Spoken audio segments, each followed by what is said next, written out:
Digimon, Digital Monsters, isn't so much a series as it is a narrative franchise or meta-series. It was created to market Tamagotchi-esque digital pets that could be battled against one another and evolve back and forth between different modes and forms, along with action figures and trading cards that obviously did the same thing. The creatures and the idea of a parallel world connected to our own through cyberspace were the only basis for the cartoon to be created.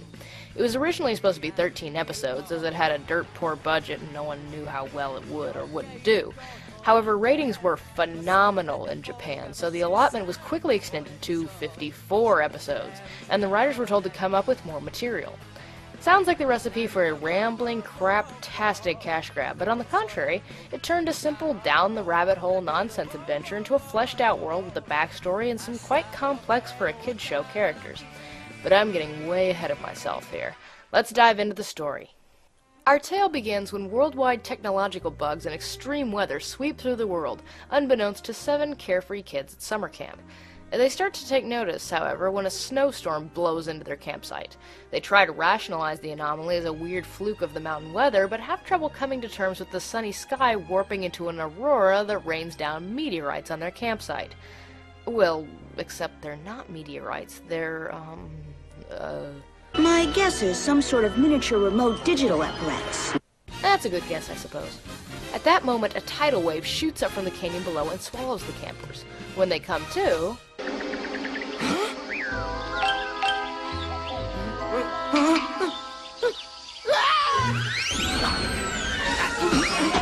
That is the last time I eat camp food.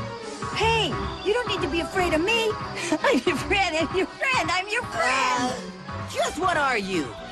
Have you had your rabies shots? Each kid finds themselves being followed by a small, pudgy creature, most of them all mouth, that tells them they were especially created for them, and have been waiting for their arrival for a long, long time. The kids all react to this in various ways, but as is befitting the whole Wonderland thing, the younger tykes take it far better than the oldest in the pack. They are indeed in a wonderland of sorts, the digital world, a strange parallel dimension created by the invention of cyberspace. All the intangible things that people create and lose, both data and things like dreams and fantasies, especially those of children, became tangible and somehow evolved in this universe. Just go with it. Now, we don't learn all that until much later, but it's helpful context for looking at the zany place the kids will have their adventure in.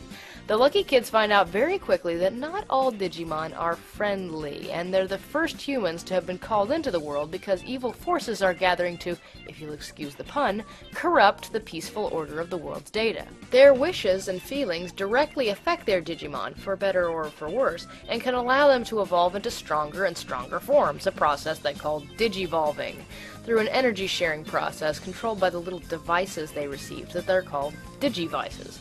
It's pretty wild, alright, but I guess that's why it was called Digimon Adventure. At least it was in Japanese, because the silly Americans didn't start calling each season a distinct name until, Season 5. So I'm just going to use the Japanese titles for clarification. The first challenge the kids face in the digital world was just a wild, angry beetle named Kawagamon, probably brainless and hungry, but when the kids saw their little hopping heads trying to protect them from such a huge monster, their desire to protect them from Kawagamon gave them the energy to evolve to what will be their default forms. See, every Digimon had, in theory, 6 stages of evolution, which worked like aging for the creatures, except that because they were made of computer data, they could go back and forth between the phases sometimes, and only got stronger as they got older, never dying from plain old age. Whoever sent the kids the Digivices took advantage of this attribute and made the kids' connection with the Digimon convert emotion into energy to make them evolve to higher levels for short periods of time, provided they're healthy and well-fed as well. Natural energy accounts for a lot too, you know. The phases are as follows. Baby, when they're first born. In training, a powerless state but capable of living on its own anyway, in the form the kids find their monsters in at first. Rookie, which have 1 or 2 attacks and are considered the default mode for a chosen Digimon, being at the child level and paired with a child. Champion, a stronger evolution that can be reached for a short time with the strength of a human partner. Ultimate, an incredibly powerful but much harder stage that could only be reached under special conditions and drained all the Digimon's energy back down to in-training level when it was done. And finally, Mega, a legendary state and an incredible rarity. Of course, each villain they faced in the series required them to get stronger to defeat, and each arc they dominated gave a new dynamic to the story, so I'll run through the story in terms of each of these 4 arcs.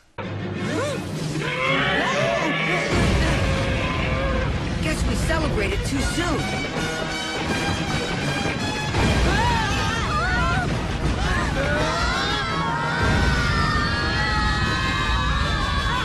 So, just when we make some pretty cool friends, we all take a plunge, never to see each other again?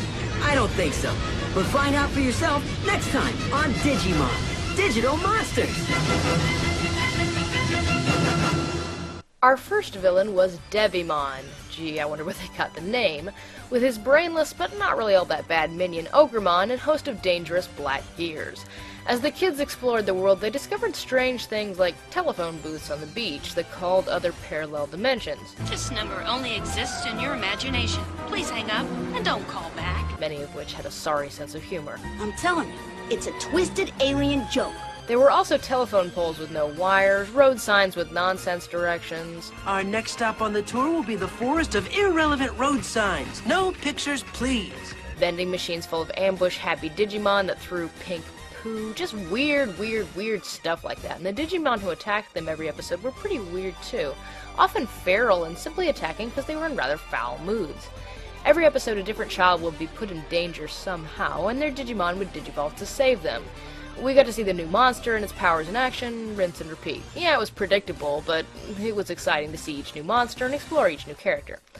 Well, except for Izzy. You see, he was too smart and self-concerned to throw himself into danger like everyone else, and he digivolved Tentomon manually by hacking into the digital world's mainframe. This was also the point at which the kids realized exactly what kind of world they were in. That it was like being inside a computer, although you'd think location names like File Island and all that talk about data would have been a tip-off. Devimon came into play when the kids realized a few of those wild Digimon were being controlled by black gears embedded in their backs, which they had to beat or claw or blast out, apparently. Not to mention, gears seem to be more of an industrial thing, not digital, but okay, this is a fantasy land, I shouldn't be thinking about it. The black gears could tear apart landscapes, embed themselves in Digimon, and turn them super strong and evil, or be absorbed by Devimon through evil osmosis, and make him bigger and scarier. Actually, because relying on Ogremon to destroy the children wasn't panning out so great, Devimon used those black gears to take control of Ogremon's mortal enemy, Leomon, who was quite the virtuous hero, so he had to be pumped full of a lot of them on a regular basis to keep him under control. The kids still don't really know what's going on, but they continue to live off the land and learn more about one another in the Digimon, all of whom digivolve to champion for cool monster fights at various occasions, except for Patamon, who was quite self-conscious about how weak he was when they needed to protect the tiniest of all the kids.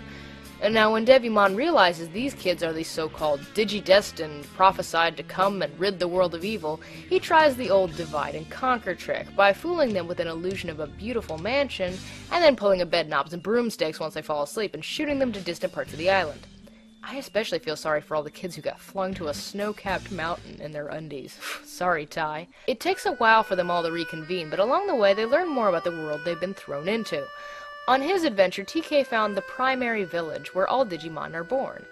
Being programs, when Digimon are destroyed, their remaining data returns to an egg form and finds its way to primary village, where the creature waits to just be born again. Sometimes with its memories and personality intact, sometimes not, just depending on how much data of them was left. The only way to really kill a Digimon would be to delete its data completely, something key to keep in mind when fighting the baddies. Izzy, meanwhile, discovers that the Digivices are an ancient artifact in the digital world, said to be given to a chosen few to combat evil. The kids realize they don't have to fight to destroy the Black Gears then, they can just sort of use the purifying light of their Digivices to do it, and they use this to free Leomon, who is far too strong for them to defeat by themselves.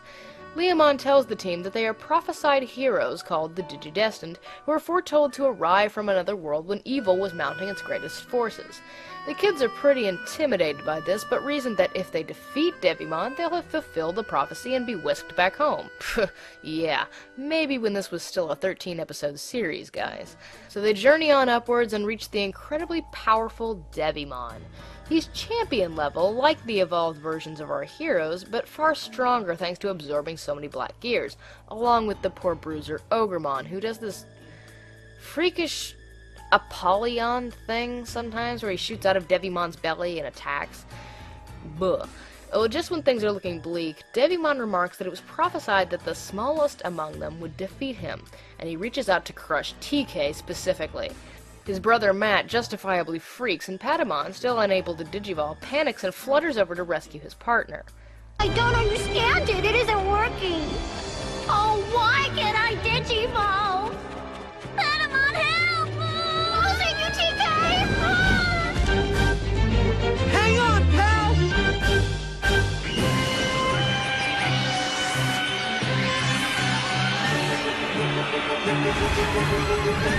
What?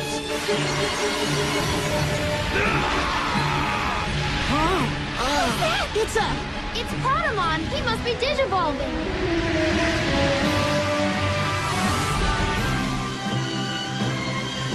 Patamon, digivolve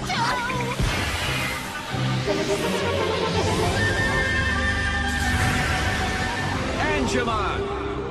Angemon decides to pour every ounce of his energy into one attack, ripping through Devimon, but sacrificing his life in the process.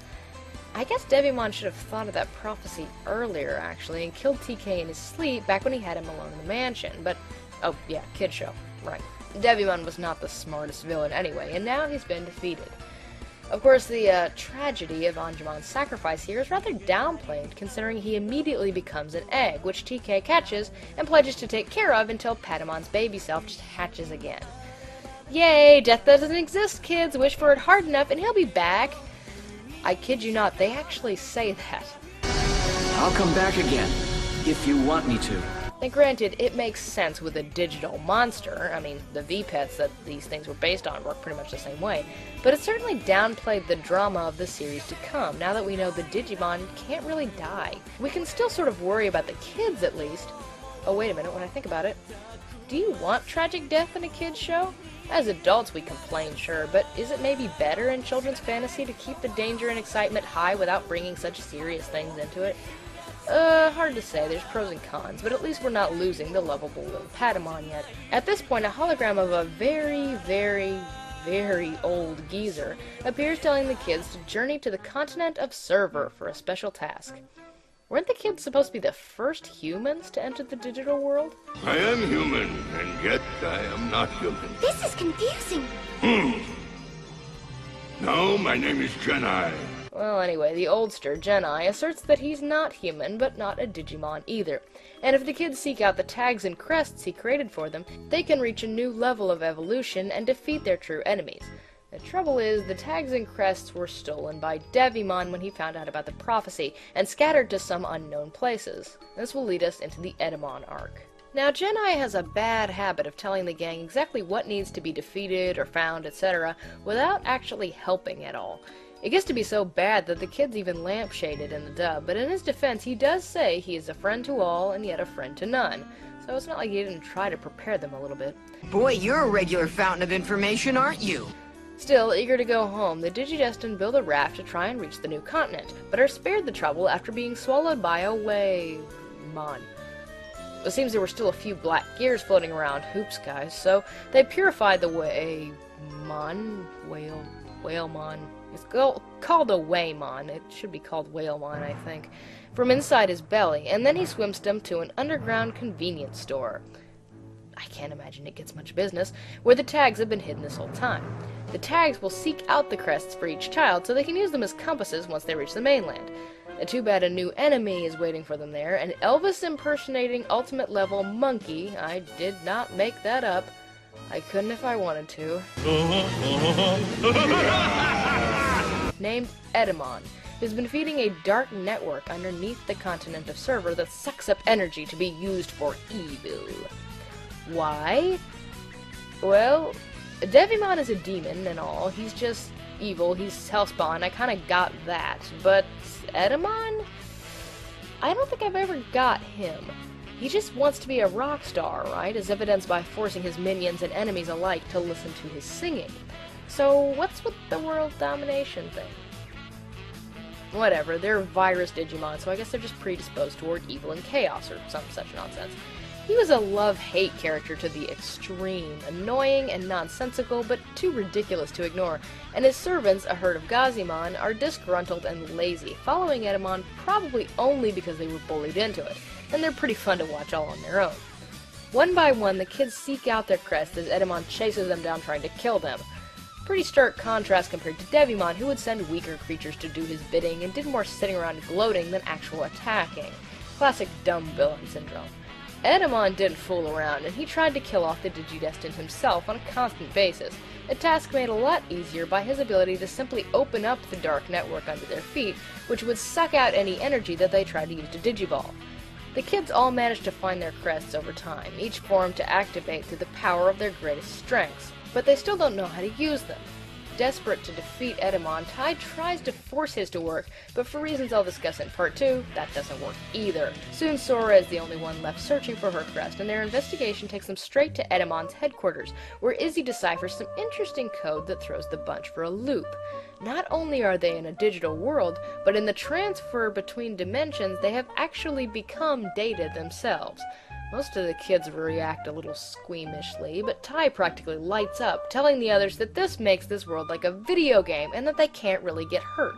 Relax, it's not like we're human or anything. We're just bunches of kilobytes, remember? The weak point should be... here. Cool. Are you coming in, or are you just gonna stand there all day? Not the brightest crayon in the box, our fearless leader. He charges through what appears to be an electric fence completely unharmed simply because he believed it was a digital illusion that it wouldn't hurt him, which, with Tai's passionate energy, made it so. This is one of only a few reminders we get that this world was created mostly through the power of children's dreams, and so wishes and emotions have Deus Ex Machina-like qualities to them that are still totally acceptable because of the rules of the universe. This season would toy with the idea a little, but it was the second season that would really tackle and run with it, for better or for worse. Anyway, past the fence they free a robotic prisoner of Edamon's in the pyramid named Datamon, the genius behind the Dark Network creation, who was used and abused by our orange villain. But he's been locked away so long he's short-circuited and can only think of vengeance on Edamon, leading him to betray the kids that freed him so he can destroy the monkey as well. He plants viruses into Edamon's dark network that cause it to throb out of control and suck up all the evil energy in the area. Including yours, fool! As Edamon and all his minions are consumed by the dark network, kinda did the kid's job for them, I think, he merges with the big ball of dimension-warping nastiness and tries once more to destroy the kids. So never mind, he's just an even bigger and quite uglier problem. Tai finally lives up to his crest, the Crest of Courage, and tells the others to get to safety while he charges ahead with Greymon to stop the freak show. Greymon is able to evolve to the ultimate level and attack the cluster's weak point for massive damage. Something in Edamon's dark network malfunctions from the abuse, and he implodes into a black hole, which sucks in both Tai and Metal Greymon. Despite the exciting ending, this arc wasn't as good as I probably made it sound. Due to the villain's lack of even barely logical motivation, and the pretty mindless hunt for the crests being repetitive and meandering, this run of episodes almost feels like bland, stupid filler, as the real character development that those crests would bring to the show only comes into play when each kid is able to activate their crest, not when they initially find them in this rather random and scavenger hunt-like run of episodes. So it was really a step back from the Devimon arc, but thankfully it would get about 10 times better starting with the next episode. Where am I? Who are all these people? Huh? Koromon. I'm home.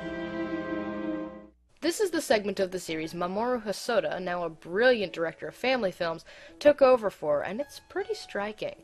Tai and a recovering Koromon find themselves in a sharp change of art style when that black hole from before plants them back in Japan of all places.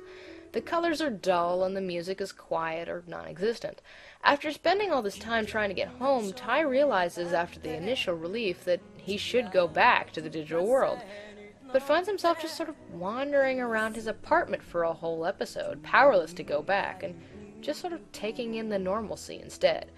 It's a strange episode, alright, but it reveals 3 essential plot points despite the slow atmosphere.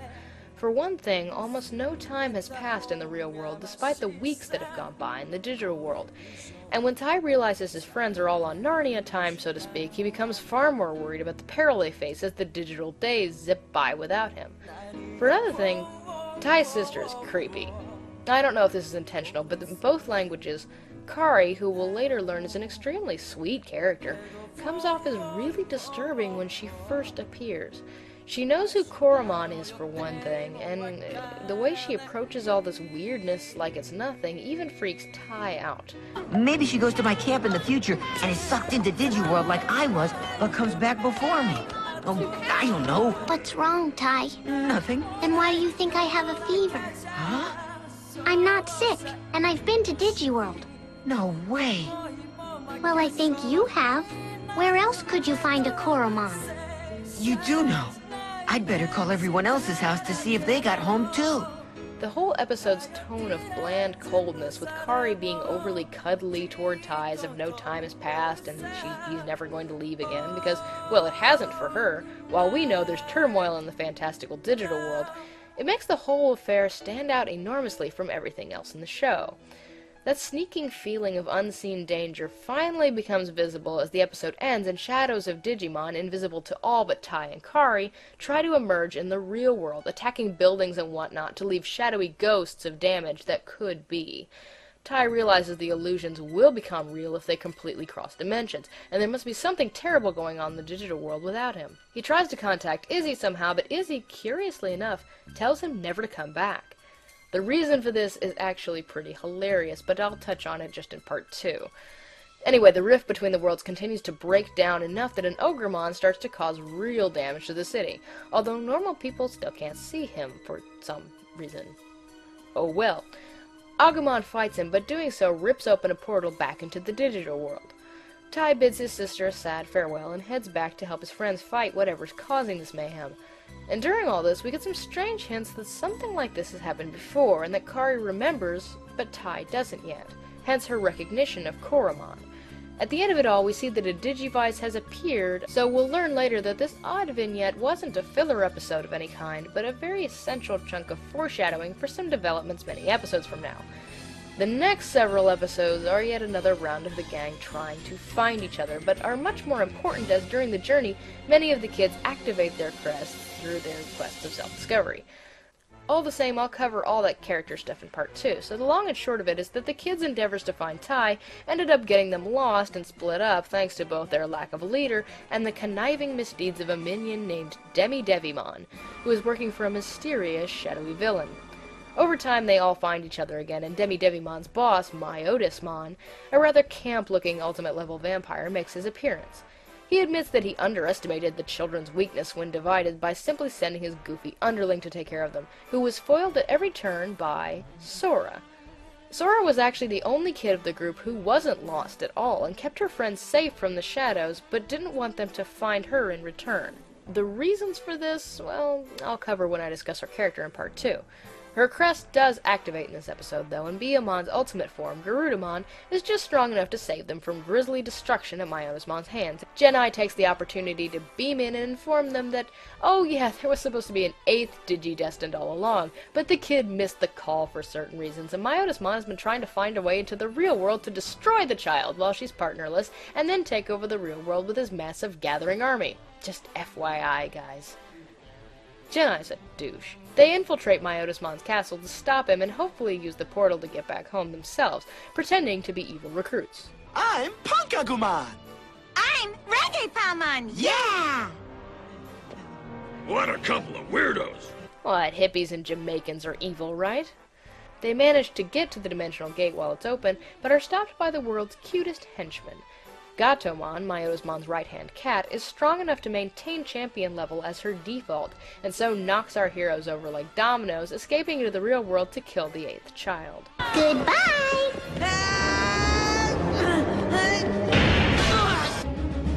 No! Open up! Open! It can't be!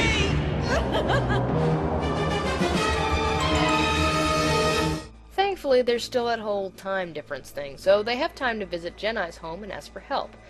Genai tells them Myotismon has surfaced at Heightened View Terrace, and yes, he does have a Deus Ex Machina on hand to get them to the real world and stop him, but it's iffy. There's some spell cards that should activate Myotismon's dimensional gate to the real world. Gee, that's not a plug for collectible plastic there, is it, Riders? The trick is, there are 10 cards, and a specific arrangement of 9 cards is needed to get the gate open to Earth. Of course, Genai doesn't know that arrangement, and a wrong arrangement of the cards could lead the gate to open to another dimension, or more likely, a non-dimension that would turn the kids into a sort of a mutated pile of mush. Don't worry, you're not going to switch your skin with anyone as long as you learn how to use the cards correctly. But we don't have any idea what to do. You must learn to use your power the way Myotismon is using his. Because you know, that's child-friendly. I still have no idea how Genai could have A, gotten those cards, and B, then not know how to use them. Especially when he gives Izzy some key hints to figuring it out himself in a private talk. But plot holes of this nature are kind of a moot point in a nonsense fantasy like this, and besides, there's nothing compared to the genuinely boggling plot holes we'll encounter in Season 2.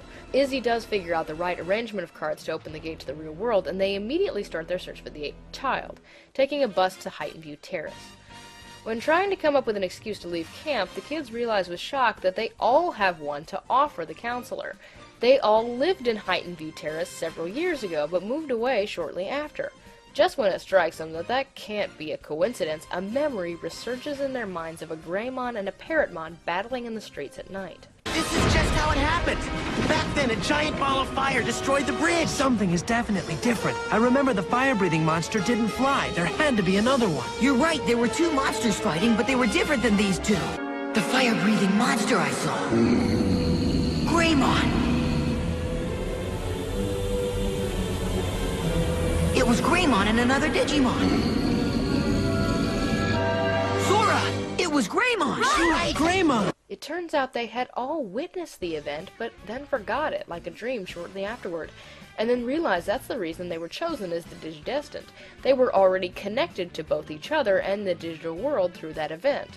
So the 8th child must therefore have lived in Heightened View Terrace as well, probably someone they know, and like most everyone else, moved away after the incident, which was blamed on terrorists. By the way, that's not in the dub, just in the Japanese version.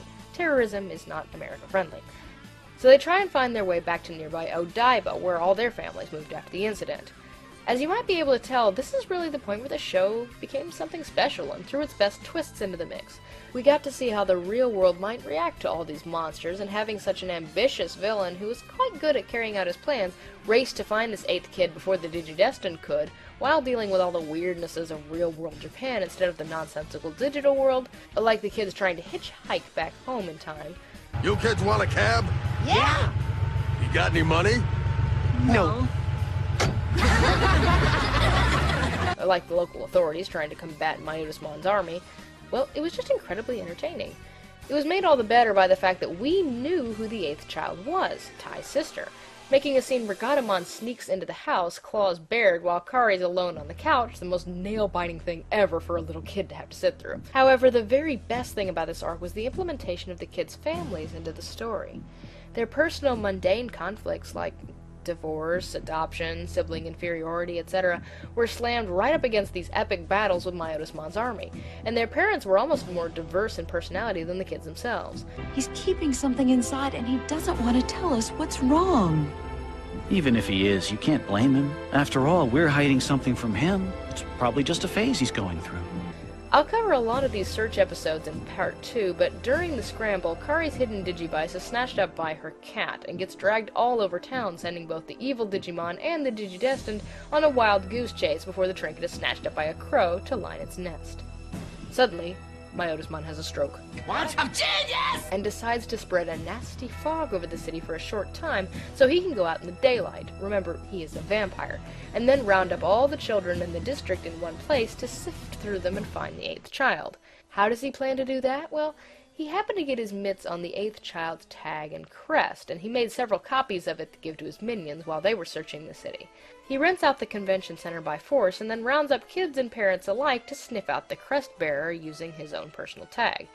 Some people wondered why he grabbed so many adults too, but I actually figured this was obvious. I mean, we see he routinely sucks women dry in the dead of night, so he was probably just grocery shopping, honestly. Remember, he is a vampire. Meanwhile, Myotismon's left-hand minion and Gatomon's best friend, only friend really, Wizardmon has put 2 and 2 together and discovered that Kari is the 8th child, and Gatomon is not so far behind him in assuming so as well. The kids are still far off the mark from figuring it out, so things are looking pretty bleak for Kari, except that Gatomon can't quite bring herself to kill the little tyke, no matter how hard she tries. Wizardmon quickly figures out why when he finds the lost Digivice and realizes Gatomon was created to be Kari's partner and got lost somehow, corrupted by Myotismon long ago, leading Kari to miss her call to the digital world. Really, Wizardmon is probably the most beloved minor character in the franchise.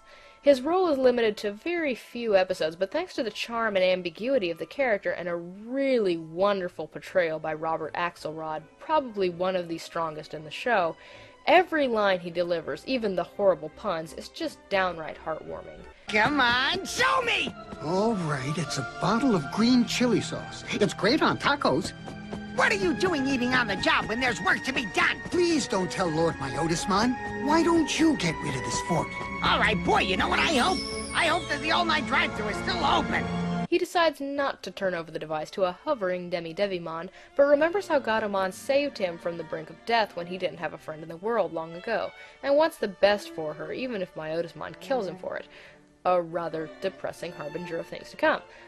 Gatomon breaks free of her brainwashing for a moment and remembers hatching all alone in the wilderness and how Myotismon had found her and then tortured her into being his servant.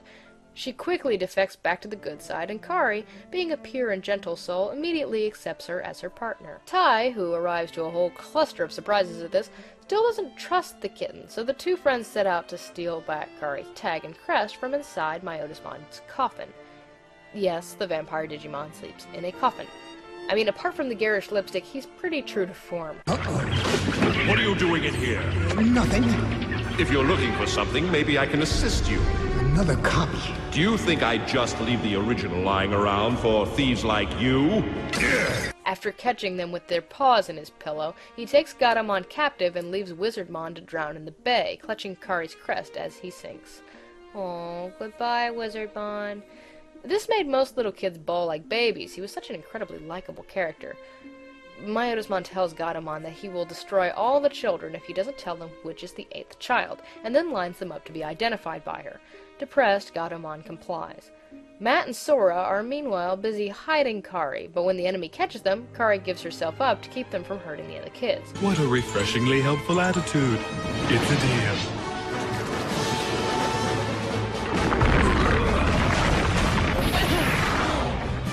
I'm ready. Hurry, man, stop her! No, Kari! You don't know what you're doing! And considering it means the end of the world, I guess you could say this is a dumb move, but I mean, she's a very little girl, and it was a very brave thing to do. I guess it runs in the family. Thankfully, the Digidestined have excellent timing powers, and all run into each other at just the right time to organize an attack on Myotismon. And what's more, Joe and TK found a barely breathing Wizardmon in the river along the way, and have Kari's crest and Digivice in tow. They stop Myotismon from hurting Kari, but as usual, they can't do any real damage to him. Now, for some reason, however, Angemon, who is admittedly a rare appearance, but these be desperate times, can injure the Bloodsucker, and they realize it's because Myotismon is a fiend of darkness and can only be eradicated by divine attacks. Remember, he is a vampire. Wizardmon runs to defend Kari and gives her the crest of light she possesses, and Tai pitches her Digivice right into her hand. Oh, fiddlesticks. Kari can't do a thing without her Digivice, so Myotismon cackles and gets ready to deliver the fatal blow.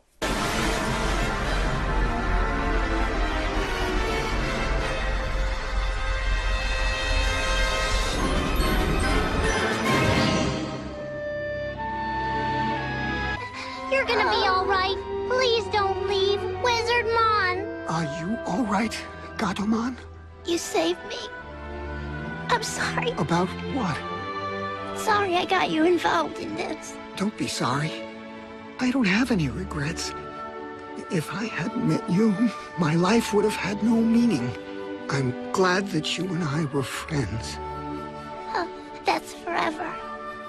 Thank you for everything, Gatomon. No, we said Yep, Wizardmon survived only to die for real. And when I say die for real, I do mean die for real. It turns out if Digimon die in the real world, there's no place for their data to go, so they never reincarnate, or at least it's highly unlikely that it'll find its way back home to the digital world. So Wizardmon is pretty much gone for good, further upping his popularity with the viewers. He was a great character, this was a great arc, and it's about to go out with a bang. Kari's grief at losing Wizardmon activates her crest somehow. Seriously, think about it for a minute. This always bothered me. Why would this event activate her crest? I mean, why would such a dark, painful moment activate the crest of light? The other turning points for each character made sense, but I don't know about this one. I guess it's because Kari wanted to destroy the evil thing that had done this. You know, she wanted justice, and that's pure and righteous-ish, I suppose. Still, it is confusing. Gatomon becomes Anjawamon, and with Anjamon's help and the energy from the other ultimates, she figures an arrow is going to be more awesome than a stake and makes Myotismon go poof. Sort of. The evil fog shrouding the city and Myotismon's minions haven't disappeared, so something is amiss. Genai, ever the bearer of bad news, informs them that a prophecy predicted that the evil that arrived in the real world would gather the darkness he had spread upon arriving in the form of ghostly bats and use it to rise from the dead even stronger when the hour of the beast arrives. The hour of the beast, it turns out, is 6:06 and 6 seconds, and the bells are already chiming 6 o'clock. I'm beginning to think Genai withholds vital information from the good guys to entertain himself in his old age. Izzy works to decipher the rest of the prophecy as Myotismon begins to take mega form, and Patamon and Gatomon digivolve to shoot him down with their powers of light once more. He's still Nom-Nom's Demi-Demimon, though. What are you doing? Too bad. So sad. Izzy tells the angels to save their energy, however, when he discovers something bizarre about the prophecy. Angels will shoot arrows of hope and light at the loved ones of those they have been sent to protect. And a miracle will happen. Okay, if Anjamon and Anjawoman are the angels in the prophecy... So then who are the ones they've been sent to protect? That must mean TK and Kari. The angels will shoot arrows at their loved ones. It's simple. Allow me to explain. Say I'm kind of like a guardian angel. Whose guardian angel am I? Yours. And who do you love the most? I was getting to that. My mom and dad, obviously. Exactly. But TK and Kari not only have moms and dads, they have something else, too. They have brothers. In a word, bingo! So, with a shrug of, alright guys, hope you don't die, the angels fire their holy arrows straight into Matt and Tai, and the power goes straight to their Digivices, doesn't hurt them at all, to blast Gabumon and Agumon quite literally into a mega evolution that, unfortunately, doesn't do a look of good either. The two strongest fighters on the team are at their strongest capacity, but still can't penetrate Venom Myotismon's hide, until they realize that the way to his heart is, well, right through his stomach. The others use the power of their crests to try and restrain him as the two megas pry open his mouth and fire, destroying the fiend for good. This would be a great way to end the series, but as it turns out, we still have 14 episodes left, so the kids barely get to celebrate before the sky is torn open, okay, to reveal a jagged, upside-down portal to the digital world. The kids realize they have to go back and stop whatever's causing this damage. They bid goodbye to their distraught parents and use their Digivices to warp into the portal, Kari joining them as the 8th member. The upcoming arc shows promise now that Kari is part of the team, and two worlds are depending on them at once here, but honestly, the Myotismon arc was the height of the show.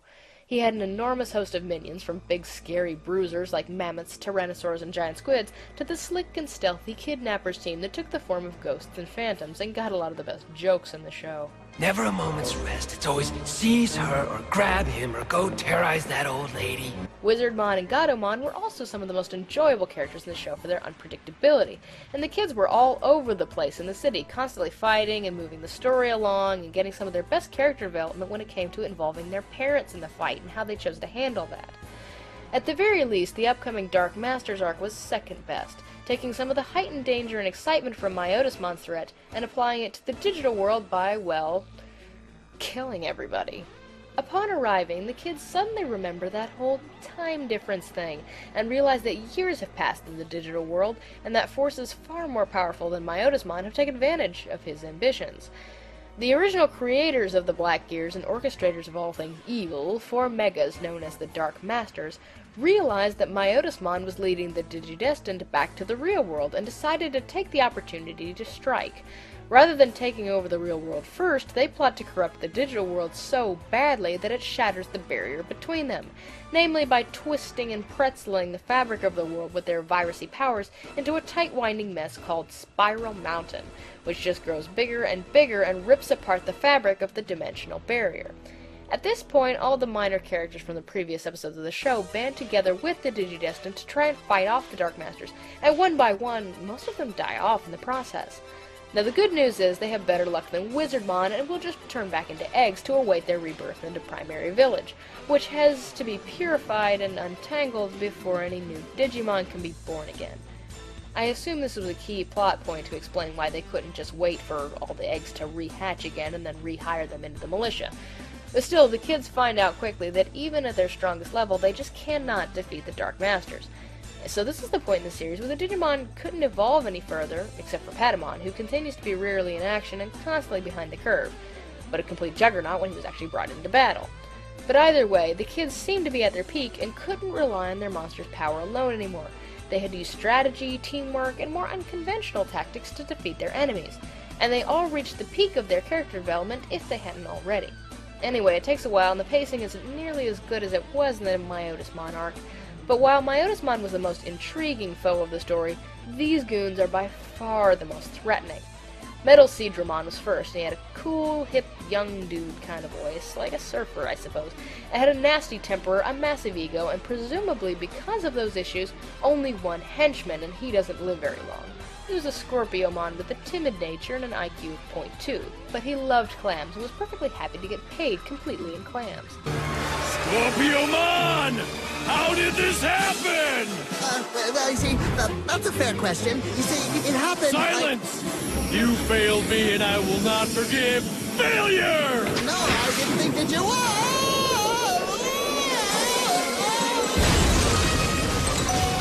Puppetmon was sort of a sadistic little kid, but the most sympathetic of the bunch because you got the impression he just sort of wanted some friends but didn't know how to treat them and enjoyed playing pranks on the kids rather than avidly trying to kill them.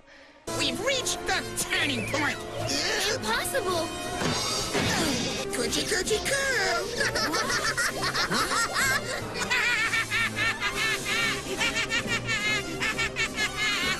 But Machine Dramon wasn't like that at all. He was just... Show me those locations. Right away, sir! There are, 1, 2, 3, 4, 5, 6, 7, 8, 9, 10, 11, 12 of them! Let me put this in words you can understand. Send units to all 12 locations and blow them up. All business, really. He was a mon of few words, and he mainly just sort of told his dragonish minions to kill without hesitation, so that combined with his voice made him quite scary. Finally, there was Piedmon, the most impossibly powerful of these clowns, and I do mean clowns, as he looks like a mime that stole Myotismon's wardrobe. He orders the other Dark Masters around, orchestrated the entire plan, and past that, didn't need any minions because he could take on all the good guys by himself. That being said, he could summon up an incredibly powerful Lady Devimon with a sneeze and Fields of Velamon with a hiccup. Speaking of Lady Devimon, her villainous entrance gave us this awesome little scene. Never did like that bleached look! Gotcha! Let me go! Let me at her!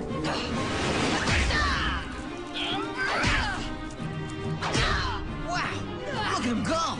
I know I shouldn't watch this, but I can't take my eyes off. Get her onto him on! That's right! Knock that witch's claws off! The Digimon catfighting was so amusing for both the fans and presumably the creators, they decided to do it again with the same characters in Season 2. Anyway, it takes Patamon's long-awaited Ultimate level form, just Ultimate, mind you, not Mega, because keep in mind that Patamon's combat evolutions are fathoms stronger than anyone else's at that same level. And they managed to put Piedmon away for good, collapsing the gruesome Spiral Mountain and slowly returning the digital world to normal. I say, is there something inside of that spiral? Oh yeah, we have 2 episodes left, so we're not out of the woods yet. It turns out the Dark Masters were trying, more specifically, to resurrect their master.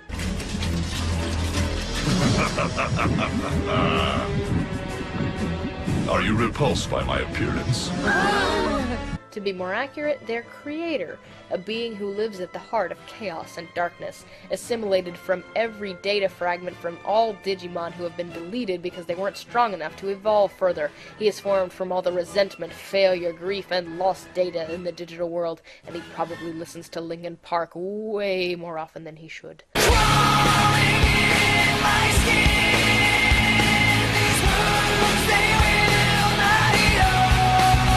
He is Apocalypse. He can use any attack from any evil Digimon the children have faced in the past, and devolve our heroes with a touch of his claws. When the Digidestined try to use their crest to bypass his devolution powers, he shatters them. And then, well, he decides to shatter our heroes.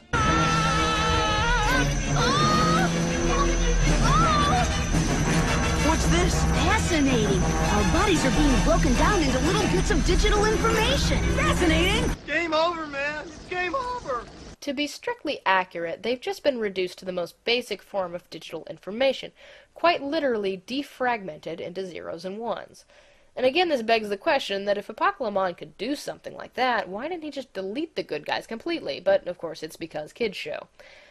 How do they get out of this one? Well, through the corniest, most awesome way possible, of course. They look back on how far they've come through this digital adventure, how much they've grown, and for all their different reasons, how much they just don't want to give up just yet. And just like that, their crests begin to glow. Yes, the crests that aren't there anymore. It's the crests in their hearts, because of course the powers of courage, friendship, love, knowledge, sincerity, reliability, and light, and hope, mind you, were inside them all along. Gag me with a spoon. Still, it's okay. It's really sweet in a hokey way, and after all, they're in the digital world, a dimension created by intangible things like dreams, especially children's dreams, so come on, why can't it happen?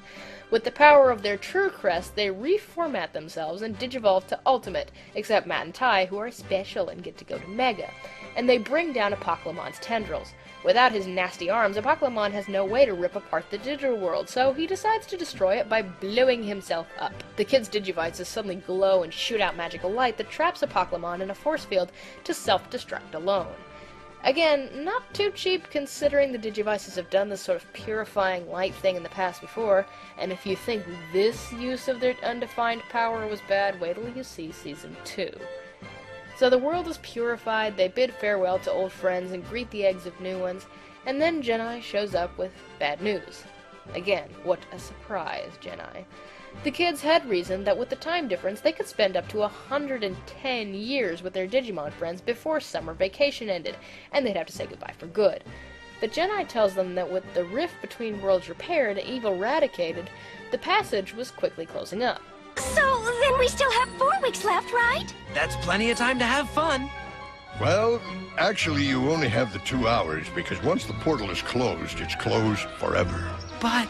Sorry, it's time to say goodbye. It's a tearful goodbye, but thankfully there are more adventures in store for these 8 kids, and a few others, as the second season rolled around the following year, although it would take place 4 years in the future, supposedly. Future incarnations of the show never got a follow-up like 02 that tracked the kids' growth all the way into adulthood. So before we shoot into Season 2, let's talk about the various Digidestined and how they changed over the series.